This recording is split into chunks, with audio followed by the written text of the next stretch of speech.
নমস্কার বন্ধুরা, পাপিয়ার ঘরোয়া চ্যানেলে সকলকে স্বাগত। আটা আর আলু দিয়ে যে এত সুন্দর মজার একটা রেসিপি তৈরি করা যায় সেটা না দেখলে বুঝতে পারবেন না, যেটা যে কোনো সময় বানিয়ে নিতে পারবেন আর যাকে খুশি খাওয়াতে পারবেন। যে একবার খাবে সে বারবার আপনাকে বলবে আরেকবার বানিয়ে খাওয়ানোর জন্য। তাহলে চলুন শুরু করি আজকের রেসিপি। একদম স্কিপ করবেন না, আশা করি আপনাদের সকলের ভালো লাগবে। রেসিপিটা তৈরি করার জন্য প্রথমে আমি এখানে 1 কাপ আটা নিয়ে নিয়েছি।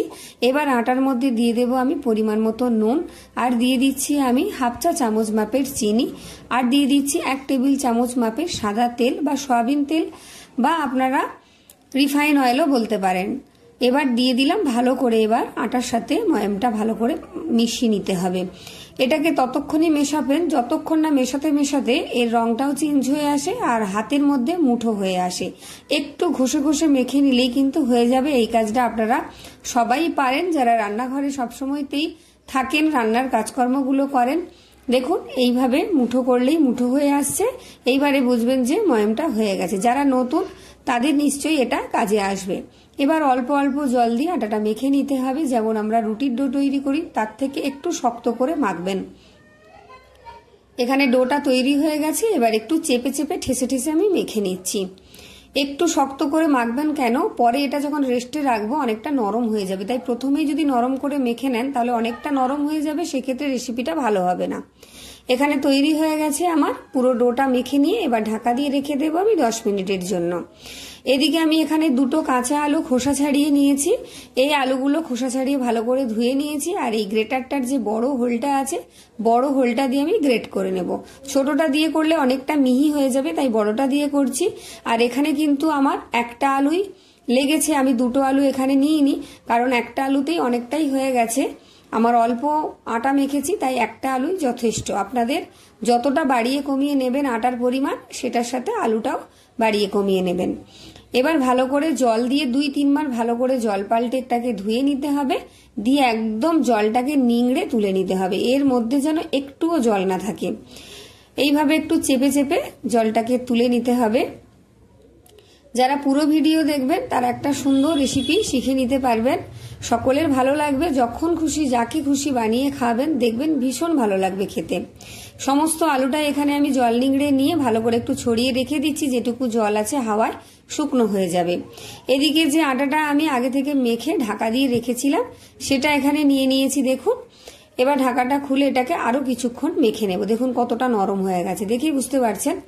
তাই বলেছি প্রথমের দিকে একটু শক্ত করে মাখবেন। আর খুব বেশি ময়াম দেওয়ার দরকার নেই, যেরকম মাপ দেখিয়ে দিয়েছি ওইভাবে মাখলেই কিন্তু হয়ে যাবে।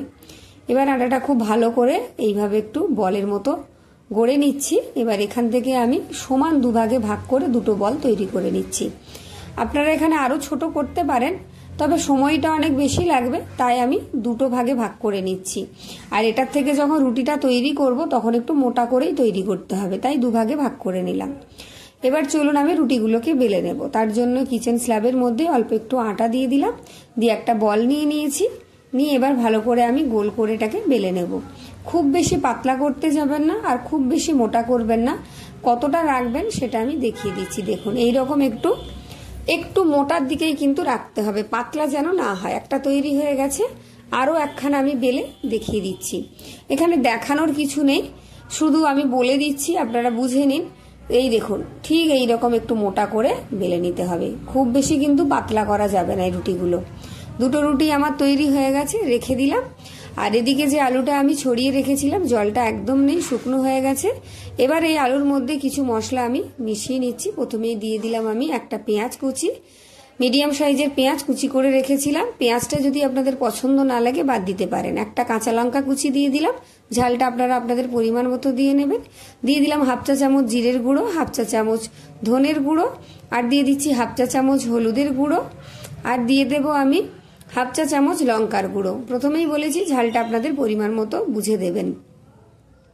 এবার দিয়ে দিচ্ছি আমি পরিমাণ মতো নুন, আর সবশেষে দিয়ে দিচ্ছি আমি এর টেস্টটাকে আরো বাড়ানোর জন্য হাফ চামচ চাট মশলা। চাট মশলাটা কিন্তু অবশ্যই দেবেন, ভীষণ ভালো লাগবে।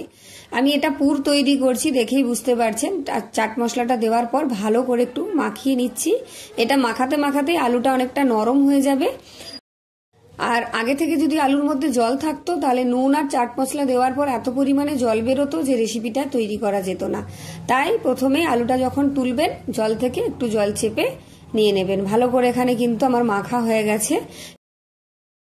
যারা এতক্ষণ দেখেছেন অথচ একটা লাইক করেননি, অবশ্যই লাইক করে দিন। এবার সবশেষে দিয়ে দিলাম অল্প কিছুটা জোয়ান, যেটা এর টেস্টটাকে আরো দ্বিগুণ বাড়িয়ে দেবে। ওপর থেকে ছড়িয়ে দিলাম। যখন আমি এই পুরটা ব্যবহার করব তখন একবার ভালো করে মাখিয়ে নেব। এবার একটা রুটি নিয়ে নিয়েছি, রুটির মধ্যে আমি যে পুরটা তৈরি করেছি তাকে অর্ধেক করে নিয়েছি। অর্ধেকটা এই একটা রুটির মধ্যে দিয়ে দিলাম, আর যে অর্ধেকটা থাকবে আরেকটা রুটির মধ্যে দিয়ে দেব। ভালো করে একটু ছড়িয়ে দিতে হবে।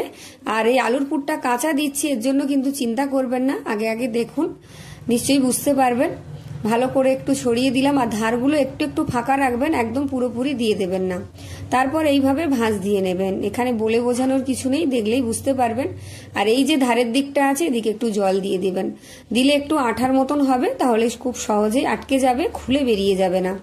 দেখুন এইভাবে একটু সমান করে দেবেন। আর এই ধারগুলো যে আছে এই ধারগুলোতে একটু জল দিয়ে খুব ভালো করে একটু চেপে চেপে মুড়ে দেবেন, তাহলে আর এর থেকে পুরটা বেরিয়ে যাবে না। দুদিকটাই আমি এইভাবে চেপে চেপে মুড়ে দিচ্ছি।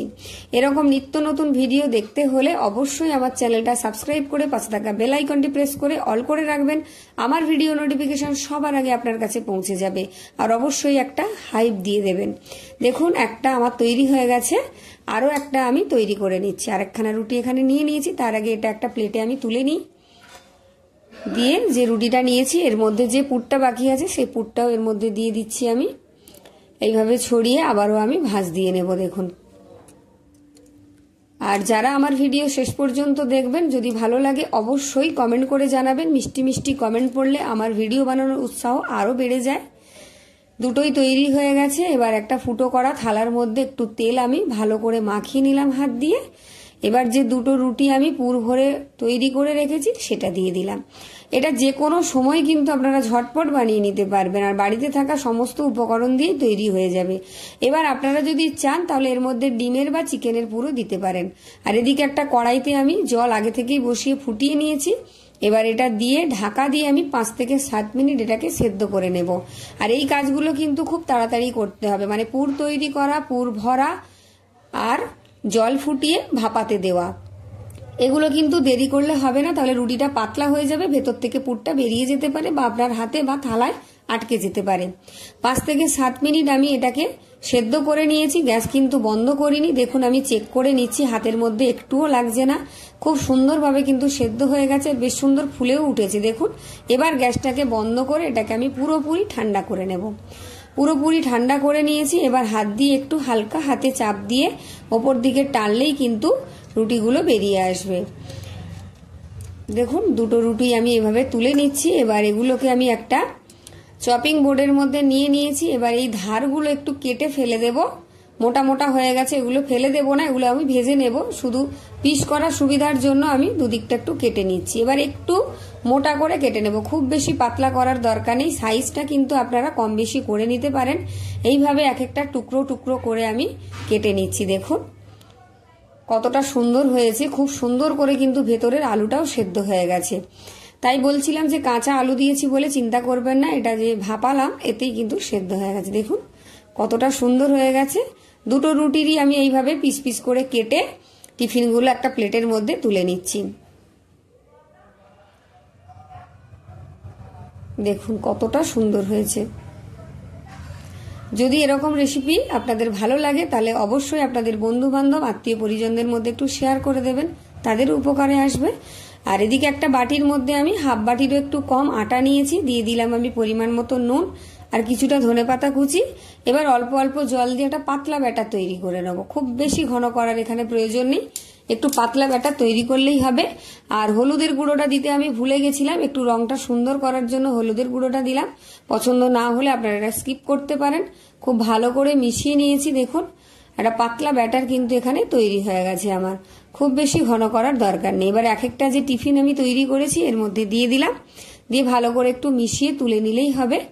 এবার তুলে তেলের মধ্যে ছেড়ে দিতে হবে। আগে থেকেই আমি কড়াটা ভালো করে ধুয়ে পরিষ্কার করে তেল গরম করে দিয়েছি। আর এটাকে কিন্তু হাই হিটেই ভেজে নেবেন, কারণ যেহেতু এটা সেদ্ধ করা তাই খুব বেশি কম আঁচে ভাজার দরকার নেই, হাই হিটেই ভেজে নেবেন, তাহলে তাড়াতাড়ি হবে আর মুচমুচেও হবে। এটা দিয়ে কিন্তু সাথে সাথে নাড়াতে যাবেন না, আর একসাথে কিন্তু অনেকগুলো আপনারা ভেজে নিতে পারবেন। সবকটা দিয়ে দিয়েছি, এক পিঠটা খুব ভালো করে ভাজা হয়ে গেছে, সেটা দেখেই আপনারা বুঝতে পারছেন। তারপর এবার এগুলোকে আমি উল্টে দেব। সাথে সাথে দিয়েই উল্টাতে পাল্টাতে যাবেন না, তাহলে কড়ার মধ্যে আটকে যেতে পারে। এইভাবে উল্টে পাল্টে কিন্তু আমি লাল লাল করে ভেজে নেব। এটা ভাজতে খুব বেশি সময় লাগবে না, আর খুব বেশি তেল খরচও হবে না।